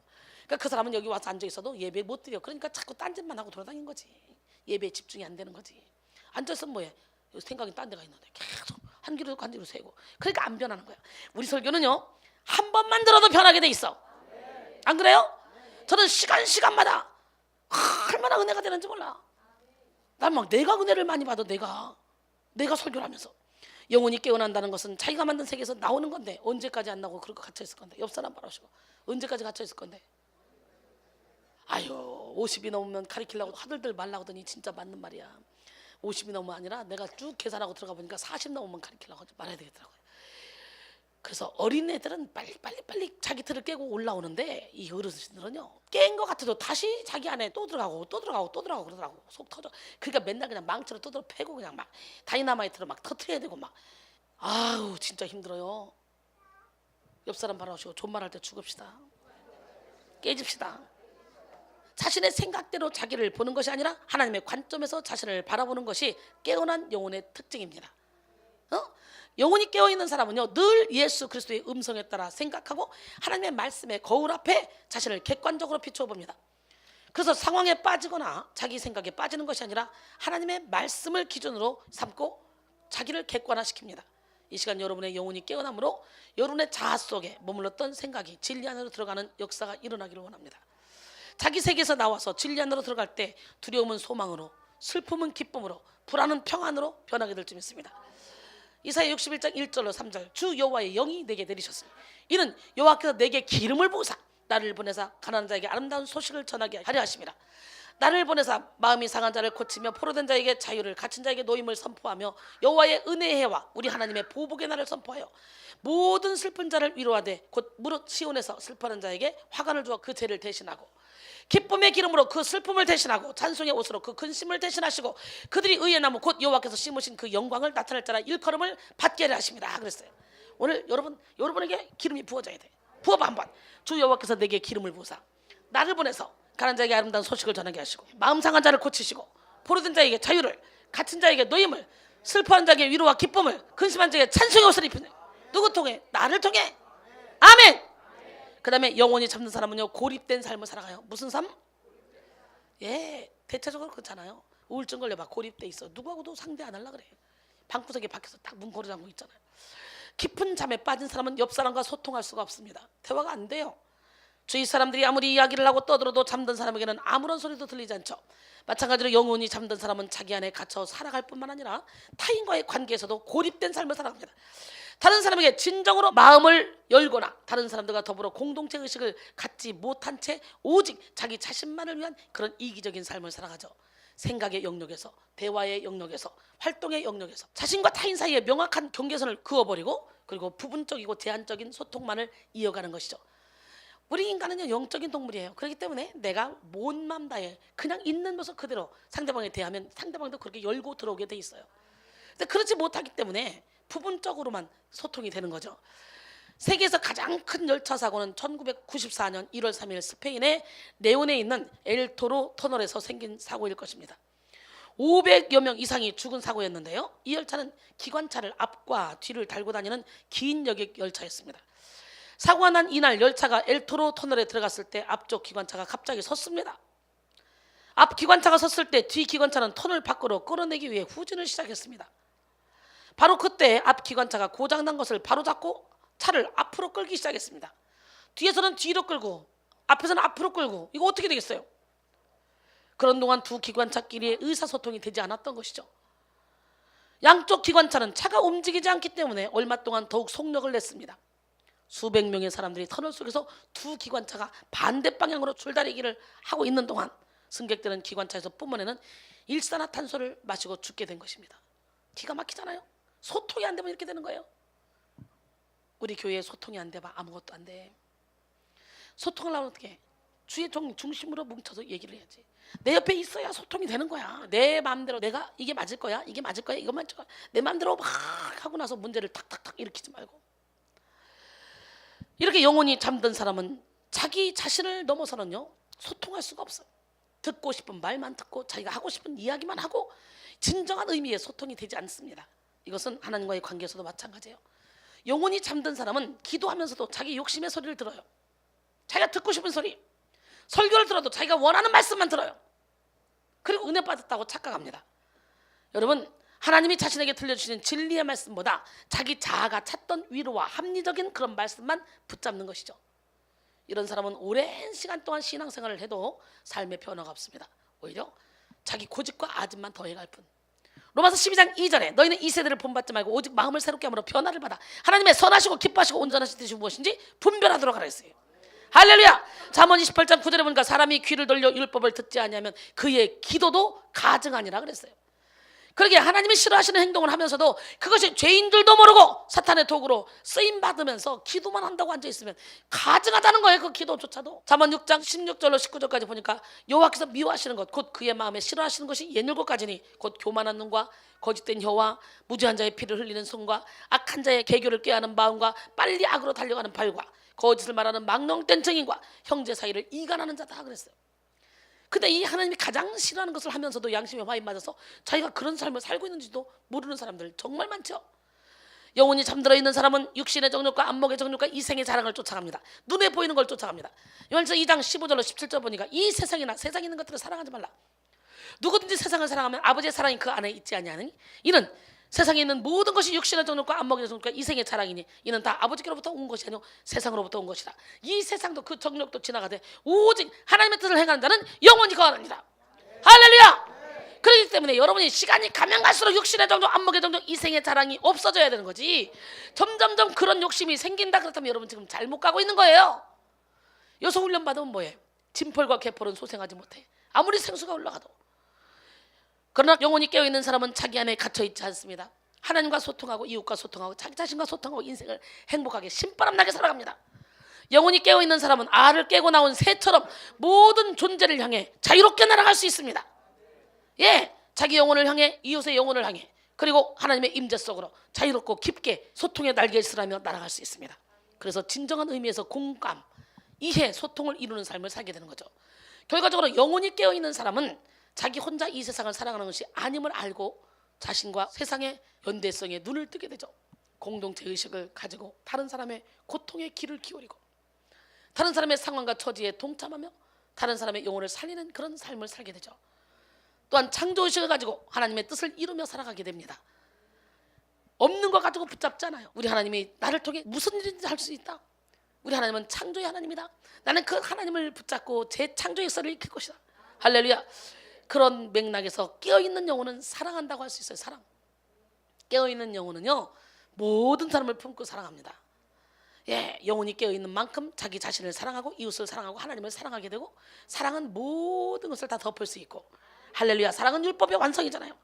요모 13장 34절 35절 새 계명을 너에게 주노니 서로 사랑하라. 내가 너희를 사랑한 것 같이 너희도 서로 사랑하라. 너희가 서로 사랑하면 이로써 모든 사람이 너희가 내 제자인 줄 알리라 그랬어요. 그 다음에 영혼이 잠든 사람은요, 어둠의 영의 조종을 받으며 살아갑니다. 무슨 조종? 여러분은 지금 여러분이 사는 것 같지만 여러분 배후에는 하나님이든지 아니면 마귀든지 세력이 두 세력이 있어요. 우리는 어떤 세력을 따라갔냐? 여러분, 하나님이 나와 함께 하시면 내 인생 자체가 삶이 기쁘고 신바람납니다. 난 여러분의 삶이 기쁘고 신바람 나기를 원합니다. 종교개혁자 마틴 루터는 인간이 선을 행할 수 있거나 스스로 구원을 얻을 수 있다는 그런 자유의지를 거부했습니다. 그는 구원 문제에 있어서 인간에게 주어진 것은 노예의지일 뿐이라고 그랬어요. 그러니까 우리의 자유의지로 구원을 받을 수 있다는 게 아니라 노예의지일 뿐이래요. 마틴 루터는 인간을 말이나 나귀에 비유하면서 말이나 나귀가 그 위에 누가 타느냐에 따라서 갈 방향과 쓰임이 결정되듯이 인간도 그 주인이 누구냐에 따라서 인생이 달라진다고 했습니다. 인간의 주인이 하나님이면 하나님의 길을 가게 되고, 주인이 마귀면 마귀의 길을 가게 된다는 거예요. 근데 우리 하나님은 우리에게 자유의지를 주시고 네가 선택하라는 거예요. 누구에게나 기회를 주셨어요. 그죠? 그러니까 우리는 의의 도구로 쓰임받아야 돼. 로마서 6장 12절로 14절 그러므로 너희는 죄가 너희 죽을 몸을 지배하지 못하게 하여 몸의 사욕에 순종하지 말고, 또한 너희 지체를 불의의 무기로 죄에게 내주지 말고 오직 너희 자신을 죽은 자 가운데서 다시 살아난 자 같이 하나님께 드리며 너희 지체를 의의 무기로 하나님께 드리라. 죄가 너희를 주장하지 못하리니 이는 너희가 법 아래 있지 않고 은혜 아래 있습니다. 결국은 우리 웨슬리는 자유의지를 인정하잖아요. 우리의 자유의지를 가지고 하나님의 구원의 손길을 내밀어도 우리가 그 손을 잡느냐 안 잡느냐에 따라서 우리의 구원이 있느냐 없느냐 그렇다는 거예요. 그러니까 우리는 어떻게 해야 돼? 무조건 예수님을 주인으로 모시고 육신의 정욕을 십자가에 못 박고 우리의 의지를 하나님께 드려야 돼요. 우리의 의지를 육에게 주면 우리는 사탄의 도구가 돼서 육에 속한 사람이고, 우리의 의지를 영으로 주면 우리는 영에 속한 사람이 돼서 하나님의 도구로 쓰임받게 되는 거예요. 할렐루야. 이것이 자유의지예요. 선악과를 따먹어도 되고 안 따먹어도 되는데, 예, 선악과를 따먹으면 어떻게 돼요? 정령 죽는다. 그 약속을 지켜라 그랬잖아요. 그렇기 때문에 우리 인간에게 자유의지를 하나님 주셨어요. 자유의지를 인정 안 하는 사람 참 많은데, 어쨌든 구원만큼은 우리의 자유의지로 될 수 있는 게 아니라 하나님이 주신 일방적인 선물이고 하나님이 주신 일방적인 축복이라는 거지. 구원은 하나님이 주신 축복이에요. 믿으십니까? 우리의 힘으로 다는 게 아니에요. 무조건 예수 믿으면 구원 받는다. 근데 해감이 없는 건 또 준 거다. 뭔 거예요 도대체? 예수만 믿으면 구원 받는다 그랬는데, 예수 믿고 구원 받은 사람은요 행함이 저절로 따라오게 돼 있어요. 그게 안 따라오면 그거는요, 나는 행함으로 내 믿음을 보일 테니까 너는 믿음으로 네 행함을 보여봐라 막 그러고 따지잖아. 야고보서에서 우리 행함으로 보여야 돼. 행함으로. 여러분, 영혼이 잠든 사람은요 마취된 사람처럼 무력하게 마귀의 조종을 받습니다. 자기 생각대로 교만하게 행동하고 욕심 부리고 게으름 속에 시기와 미움과 다툼을 일삼는 줄 알고 있지만 사실은 마귀의 시나리오대로 움직이고 있는 거예요. 결국 영혼이 잠든 사람은 자신이 원하는 대로 인생을 사는 것이 아니라 마귀가 시키는 대로 살고 있다는 거예요. 노예의 삶. 그러기에 우리는 육체의 일을 버려야 돼요. 할렐루야. 갈라서 5장 19절로 21절 보니까 육체의 일은 분명하니 곧 음행, 더러운 것, 호색, 우상숭배, 추술, 원수 맞는 것, 분쟁, 시기, 분냄, 당지는 것, 분열함, 이단, 투기와 방탕함, 술 취함, 이 모든 것이 다 육체의 일인데요, 이런 일을 행하는 자들은 하나님의 나라를 유업으로 받을 수 없다 그러잖아요. 그러나 영혼이 깨어있는 사람은 하나님이 주신 소명에 붙들려서 무한한 자유의 열정을 누리며 생동감 있게 살아갑니다. 자유의 영이신 성령님과 동행하며 끝도 없는 기쁨과 만족 속에 하루하루를 의미 있게 살아가죠. 이렇게 영혼이 잠든 사람은 위기에 대처하지 못하고 게으르게 살아가고 자기 세계에 갇혀서 살아가며 그 누구와도 소통하지 못한 채 고립된 삶을 살아갑니다. 본질적으로 어둠의 영의 조종을 받으며 살아가는 거죠. 그러므로 우리는 무엇보다 영혼이 깨어나야 돼요. 영 깹시다. 영혼이 깨어남으로 깨어있는 기도, 깨어있는 찬양, 깨어있는 예배, 깨어있는 사역을 이루어야 돼요. 깊은 잠에 빠졌던 사람이 깨어나 현실의 삶 속으로 들어가듯이 우리의 영혼이 잠에서 깨어나 영적인 삶 속으로 들어가야 돼요. 할렐루야. 이 시간 여러분 모두의 영혼이 깨어나기를 원합니다. 깨어나되 분명하게 깨어나기를 원합니다. 더욱더 의식적으로 깨어나기를 원합니다. 생동감 있게 깨어나기를 원합니다. 우리 영혼을 깨울 수 있는 분은 오직 예수 그리스도 한 분밖에 없습니다. 이 시간 주님의 이름을 부르고 주님을 의지함으로 우리의 영혼이 깨어나기를 원해요. 우리 하나님은 우리의 영으로 오시는데 우리 영이 이미 죽었잖아요. 죽었던 영혼이 깨어나야 돼. 고린도서 2장 11절로 12절 보니까 사람의 일을 사람의 속에 있는 영 외에 누가 알려? 이와 같이 하나님의 일도 하나님의 영 외에는 아무도 알지 못하느니라. 우리가 세상의 영을 받지 아니하고 오직 하나님께로부터 온 영을 받았으니 이는 우리로 하여금 하나님께서 우리에게 은혜로 주신 것들을 알게 하려 하심이라 그랬어요. 오늘 본문인 시편 57편은 다윗이 사울을 피해 굴에 있을 때 지었던 시입니다. 굴은 어둡고 음침하고 인간에게 필요한 것이 아무것도 없는 그런 열악한 환경이죠. 다윗은 어려서부터 하나님을 사랑하고 하나님을 찬양했던 사람입니다. 그는 아버지의 양을 치는 목동으로 있을 때도 골리앗 앞에 나설 때도 하나님을 찬양하는 한결같은 하나님을 사랑하는 그런 사람이었죠. 그런데 하나님은 그런 다윗을 어둡고 아주 착잡한 그런 굴로 인도하셨네. 다윗은 그저 하나님을 사랑해서 하나님의 이름이 더럽혀진 것을 참을 수가 없어서 골리앗과 싸우고 블레셋을 물리쳤는데 그로 인해 사울왕의 시기를 받게 된 거예요. 다윗은 만만이요 사울은 천천히다. 여기에 사울이 완전히 갔죠. 그래가지고 시기하는 눈으로 바라보는 순간 하나님이 부리는 악령이 내리쳤어요. 다윗을 죽이려고 이제 3,000명씩 동원해서 막 쫓아다니잖아요. 삽시간에 다윗은 어마어마한 인기와 권력을 누렸습니다. 골리앗을 죽이고. 그런데 그때부터 다윗은 어려움을 당하기 시작하죠. 그래서 우리는 섰다 생각할 때 넘어지가 조심해야 돼요. 엘리야가 갈멜산상에서 불을 끌어내리고 물을 끌어내리고 그 우상과 싸워서 승리한 후에 그때 이세벨 말 한마디, 그 말 한마디로 그냥 영적인 매너리즘에 빠져가지고 자기 목숨을 구하려고 광야로 막 도망가다가 로뎀나무 그늘에서 죽기를 구하잖아요. 우리 인간은 이렇게 나약해요. 강한 것 같아도 언제 쓰러질지 몰라. 이순이가 이렇게 강한 것 같아도 이순이 목석 아니야. 그러니까 우리 목사님은 어떻게 해도 다 이해가 돼. 목사님은 다 용서해 주니까 목사님한테는 어떻게 해도 돼. 이렇게 하면서 막 함부로 하는 거 자기는 용납 못한다. 그런 사람이 누구냐? 우리 조지영이잖아. 나는 다 받아주는데 목사님도 사람인데 어떻게? 막 그러면서 막 중간에 야단치고 다니면서 목사님은 꽃길만 다니세요. 내가 다 처리할게. 그런 사람이 우리 조지영 집사님이에요. 그런 사람이 있어서 내가 앞으로 꽃길만 다닐 것 같은데. 여러분 우리는 섰다 생각할 때 넘어질까 조심해야 돼. 이때부터 이제 다윗은 골리앗을 죽이고 나서 백성들에게 칭송을 받으면서부터 어려움을 당하기 시작하죠. 사울이 시기 질투로 말미암아 다윗을 죽이려 해서 다윗은 생존을 위해 몸부림을 치죠. 얼마나 생존을 위해 몸부림을 쳤으면 자기가 죽인 골리앗 나라 블레셋으로 가서 아기스 왕을 찾아갔겠습니까? 블레셋의 전진기지가 있는 곳이 가드였습니다. 그때 다윗은 이미 주변 국가에서도 유명한 사람이었어요. 어디로 피할 수도 없어요. 예, 아기스 왕의 신하들조차도 다윗을 보고 첫눈에 알아봤어요. 근데 사울이 하도 쫓아다니니까 이제 힘들으니까 어디로 도망가? 아예 그냥 적진으로 들어가서 아예 거기 못 오잖아. 거기는 사울이. 그래서 그 왕 앞에 가서 야 도대체 똑똑한 거야 잘난 거야 이거 못난 거야 이거 뭐야 이게. 더 이상 사울이 손 못 대게 들어갔는데 알아보잖아. 큰일 났어 이거. 사무엘하 21장 11절로 15절 보니까 아기스의 신하들이 아기스에게 말하되 이는 그 땅의 왕 다윗이 아니니까 무리가 춤추며 이 사람의 일을 노래하여 이르되 사울이 죽인 자는 천천히요 다윗은 만만이로도 하지 아니하니까 한지라.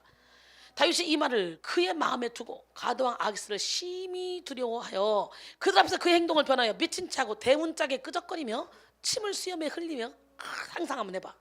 침을 수염에 흘려가지고 돼 있고 막 끄적거리고 미친 척하면서. 그러니까 아기스가 그의 신하에게 이르되 너희가 보거니와 이 사람은 미치광이로다. 어찌하여 그를 내게로 데려왔느냐. 내게 미치광이가 부족하여서 너희가 이 자를 데려다가 내 앞에서 미친 짓을 하게 하느냐. 이 자가 어찌 내 집에 들어오겠느냐 하니라 그랬어요. 다윗의 인생은 점점 더 어려워지고 비참해져 갔습니다. 왕이 될 것이라고 약속을 받고 백성들의 영웅으로 추앙받으며 하늘 꼭대기까지 올라간 듯한 그의 인생에는 어느 순간 적진 가운데 미친 척하면서 목숨을 구걸하게 된 그런 인생으로 바뀌었죠. 다윗은 자신의 서러운 모습을 시편 102편을 통해 나타냈습니다. 시편 102편 6절로 7절 보니까 나는 광야의 올빼미 같고 황폐한 곳에 부엉이 같이 되어 싸우며 내가 밤을 새우니 지붕 위에 외로운 참새 같으니이다. 하나님은 다윗으로 하여금 광야에 있게 하셨고 황폐한 곳에 머무르게 하셨으며 외로움을 경험하게 하셨습니다. 그리고 결국 오늘 본문을 기록한 장소인 아둘람 굴까지 이르게 하셨죠. 아둘람 굴은요 굴 중에서도 참으로 작고 어두운 굴이었어요. 2006년 아둘람 굴 유적지가 발견되었는데 유대의 광야의 바위산에 있었다 그래요. 지세가 험하고 작고 어두워서 도망자의 은신처로는 안성맞춤인 곳이라고 그래요. 아둘람 굴은 다윗에게 외로움의 끝이자 낮아짐의 한계점이 되었습니다. 그곳에서 다윗은 시편 142편을 쓰며 여호와께 부르짖었습니다. 시편 142편 1절로 7절 내가 소리내어 여호와께 부르짖으며 소리내어 여호와께 간구하노도다. 내가 내 원통함을 그의 앞에 토로하며 내 우환을 그의 앞에 진술하는도다. 내 영이 내 속에서 상할 때에도 주께서 내 길을 아셨나이다. 내가 가는 길에 그들이 나를 잡으려고 올무를 숨겼나이다. 오른쪽을 살펴보소서. 나를 아는 이도 없고 나의 피난처도 없고 내 영혼을 돌본 이도 없나이다.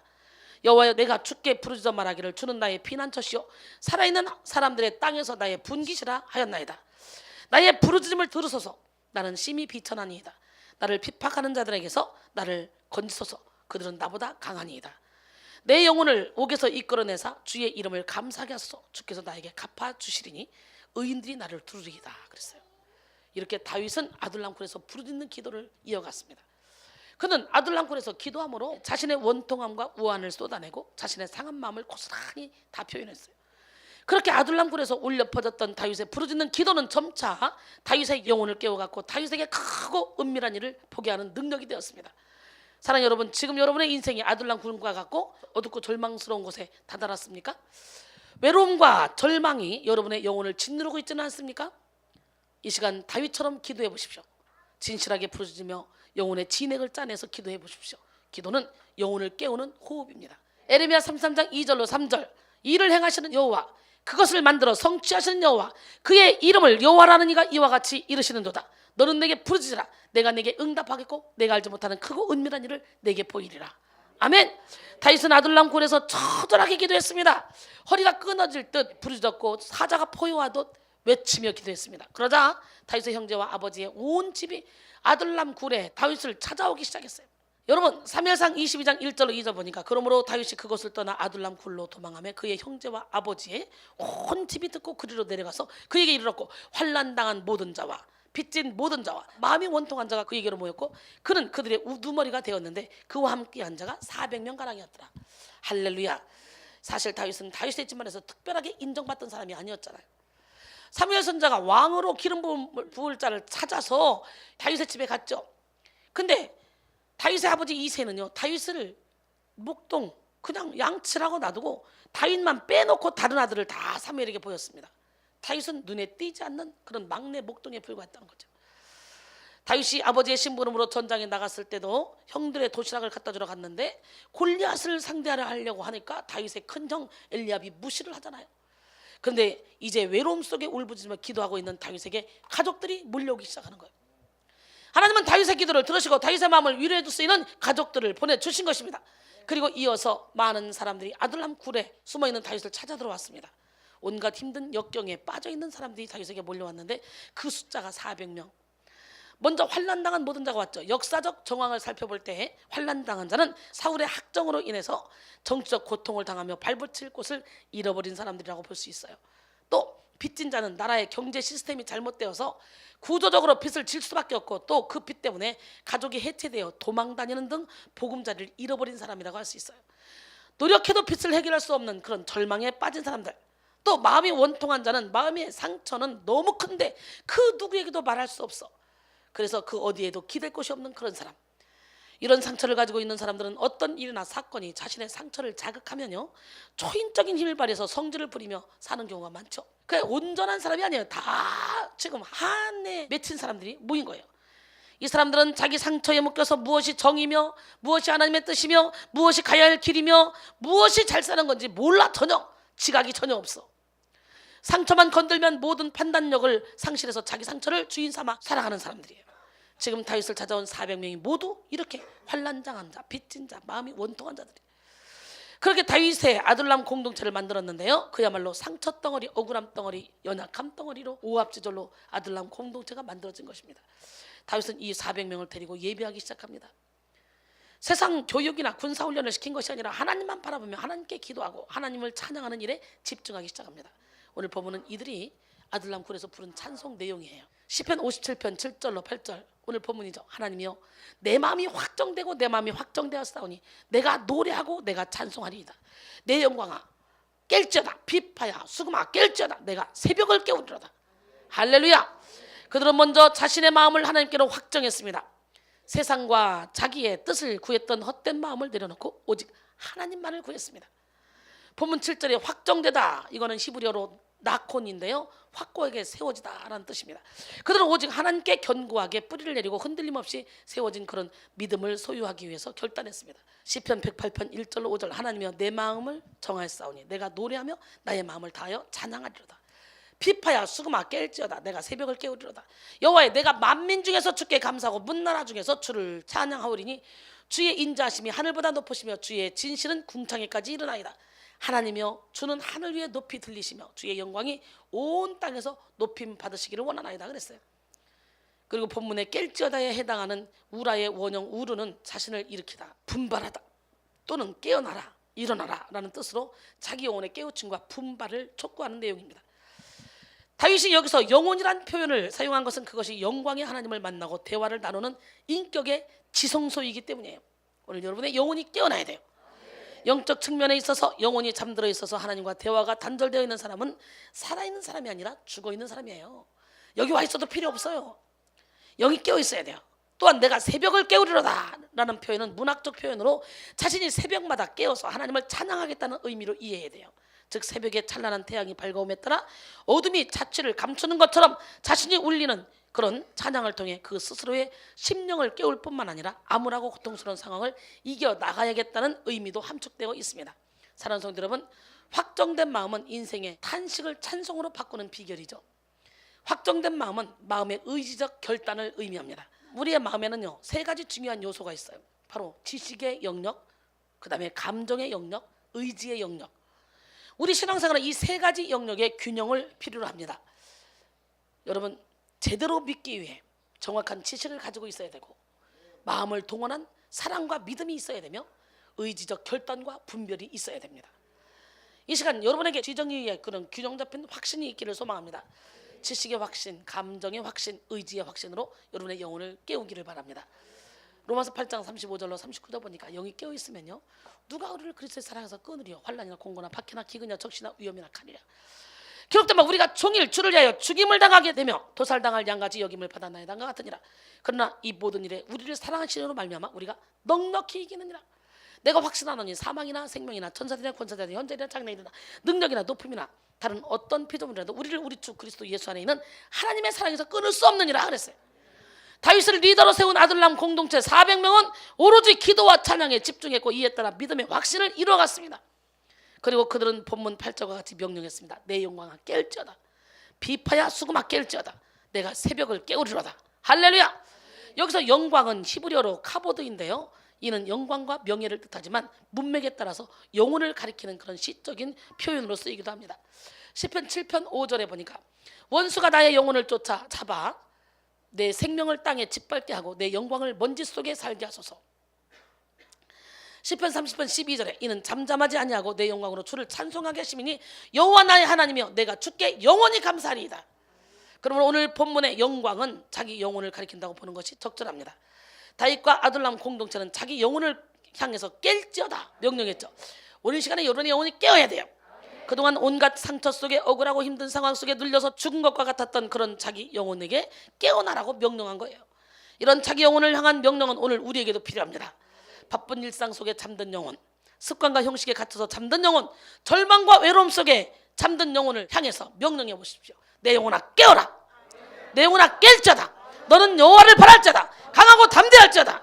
할렐루야. 무의식 깊은 곳에 가라앉은 영혼을 향해 깨어나라고 명령해 보십시오. 무엇보다 여러분의 영혼에 집중하고 영혼을 활성화시키며 영혼을 깨워보십시오. 영혼이 깨어남으로 여러분의 모든 것이 깨어나는 은혜를 입게 될 줄 믿습니다. 사랑하는 자의 내 영혼이 잘된 같이 내가 범사에 잘되고 강건하기를 내가 간구하노라. 다윗과 아둘람 공동체는 자기 영혼을 향한 각성의 명령에 이어서 비파와 수금을 향한 각성의 명령을 이어갔습니다. 비파와 수금은 음악을 연주할 때 사용하는 악기입니다. 비파와 수금에게 깰지어다 라고 명령한 것은 크게 두 가지의 의미로 볼 수 있는데요, 먼저 첫째는 예배를 위한 음악적 재능을 깨우는 것입니다. 하나님을 찬양하기 위하여 목소리를 깨우고 연주 실력을 깨우며 음악적 소양을 깨우는 것입니다. 두 번째는 삶의 도구를 깨우는 거예요. 지금 아둘람 공동체의 일은요 곧 예배였습니다.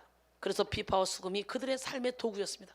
그러므로 하나님께 영광을 돌리기 위해 비파와 수금을 깨우는 거예요. 여러분의 삶의 도구는 무엇입니까? 학생은 책과 볼펜일 것이고, 직장인은 컴퓨터가 삶의 도구일 것입니다. 가정주부는 요리기구와 청소도구들이 삶의 도구가 될 것이고, 여러분이 거하는 각자의 자리에서 삶의 도구를 깨워 보십시오. 하나님의 영광을 위해 공부하고, 하나님의 영광을 위해 돈을 벌고, 하나님의 영광을 위해 열심히 일하시기 바랍니다. 도구를 깨우십시오. 다윗과 아둘람 공동체는 이렇게 자기 영혼을 깨웠고 하나님을 찬양하기 위한 그런 삶의 도구를 깨웠습니다. 그리고 우리 모든 것이 새벽을 깨우기 위함이라 그랬어요. 새벽은 깊은 어둠이 물러가고 태양빛이 밝아오는 시간이죠. 하나님은 새벽을 기뻐하시며 자주 새벽 기도를 통해 우리에게 하늘을 열어주셨잖아요. 시편 46편 5절에 하나님이 그 성중에 계심에 성이 흔들리지 아니할 것이라 새벽에 하나님이 도우시리로다. 할렐루야. 여러분, 여러분의 영혼의 새벽이 다가오기를 원해요. 여러분의 영혼이 지금 캄캄한 밤중이라면 오늘 이 시간에 하나님 새벽을 맞이하기를 원합니다. 아멘. 지금 다윗과 공동체가 머물고 있는 아둘람 굴은 어둠의 장소이자 절망의 장소입니다. 그러나 다윗과 아둘람 공동체는 그들의 영혼이 깨어남으로 말미암아, 그들의 예배와 찬송이 깨어남으로 말미암아 어둠이 물러가고 새벽이 깨어날 것이라고 확신했습니다. 할렐루야. 나는 오늘 시간에 여러분 안에 영혼의 어둠이 물러가기를 원해요. 아멘. 새벽이 되면 순간적으로 모든 것이 다 바뀌죠. 캄캄했던 암흑이 물러가고 밝은 빛이 임합니다. 어두운 습기가 떠나가고 광명한 햇살이 들이옵니다. 보이지 않았던 길이 보이게 되고 막막했던 상황에 답이 제시됩니다. 이스라엘 백성들이 출애굽할 때 홍해가 갈라진 것도 새벽이었고, 야복강 나루터에서 기도하는 야곱도 새벽에 하나님을 만났습니다. 뿐만 아니라 여리고성이 무너진 것도 새벽이었고, 예수님도 새벽에 기도하시며 성부 하나님과 하루를 보냈죠. 우리는요, 새벽 미명에 아직도 새벽 밝기 전에 예수께서 일어나 나가 한적한 곳으로 가서 기도하신 것을 알고 있습니다. 사랑하는 성도 여러분, 영혼이 깨어나면 새벽이 깨어나. 오늘 우리는 지금 시간으로만 새벽을 얘기하는 게 아니라 우리 영혼의 새벽을 맞이하자고. 아멘. 새벽은 하나님이 도우시는 시간이에요. 지금 여러분의 인생이 어둠 가운데 막막함과 절망에서 고통받고 있다 할지라도 지금 여러분의 영혼이 깨어나면 여러분에게 새벽의 은혜가 임할 것입니다. 다윗과 아둘람 공동체는 영혼을 깨움으로 새벽이 깨어나는 그런 은혜를 받았어요. 이들은 너무나 놀랍게도 사울의 왕권을 무너뜨리고 다윗 왕조를 창출해낸 주동 세력이 되었어요. 아주 다윗의 군대가 되어버렸어요. 그 연약했던 사람들이 이제는 다윗을 위하여 생명을 걸고 싸우는 능력 있는 군사가 되었어요.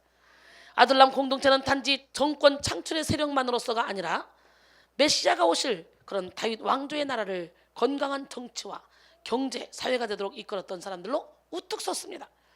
영혼이 깨어나 초월적인 능력으로 세움을 받게 된 것이죠. 여러분, 이렇게 부족한 자들끼리 뭉쳤어도 기도했더니 우리 하나님이 그들을 다윗의 군대로 세워서 예수님의 족보에 오른 다윗을 보호할 수 있었고 그 나라를 굳건하게 세워갔잖아요. 고린도전서 1장 25절 29절 하나님의 어리석음이 사람보다 지혜롭고 하나님의 약하심이 사람보다 강하니라. 형제들아, 너희를 부르심을 보라. 육체를 따라 지혜로운 자가 많지 않냐며 능한 자가 많지 않냐며 문벌 좋은 자가 많지 않냐도다. 그러나 하나님께서 세상에 미련한 것들을 택하사 지혜 있는 자들을 부끄럽게 하려 하시고 세상에 약한 것들을 택하사 강한 것들을 부끄럽게 하려 하시며 하나님께서 세상에 천한 것들과 멸시받는 것들과 없는 것들 택하사 있는 것들을 폐하려 하시나니 이는 아무 육체도 하나님 앞에서 자랑하지 못하게 하려 하십니다. 할렐루야. 여러분, 아둘람군에 모이는 사람 형편없는 사람들이었죠. 근데 하나님은 그들을 통해 큰 일을 이루어내셨죠. 그들이 모여서 예배를 드렸죠. 예, 새벽을 깨웠죠. 오늘 이 시간에 여러분들도 이렇게 예배를 드림으로 하나님 주신 능력으로 하나님 나라를 굳건하게 세우는 일에 앞장서기를 원합니다. 결론적으로 이렇게 영혼이 깨어나면 성령의 능력으로 초월적인 삶을 살게 됩니다. 비전을 보게 되고 꿈을 꾸게 되고 힘있게 주의 일을 이루어가게 됩니다. 사랑하는 성도 여러분, 이 시간 영혼을 깨움으로 영의 힘으로 살아갑시다. 영을 깨움으로 영의 은밀한 것을 보고 꿈을 꾸며 살아갑시다. 영을 일으킴으로 주님의 빛을 발합시다.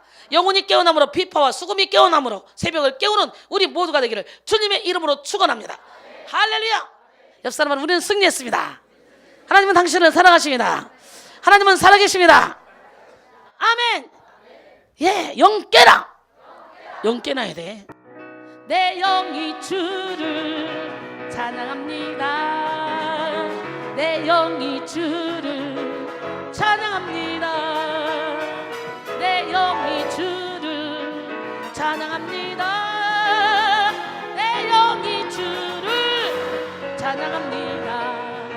기뻐라 기뻐하라 나의 영혼아 감사하라. 손을 들고 성축하라. 주를 향해 외치라.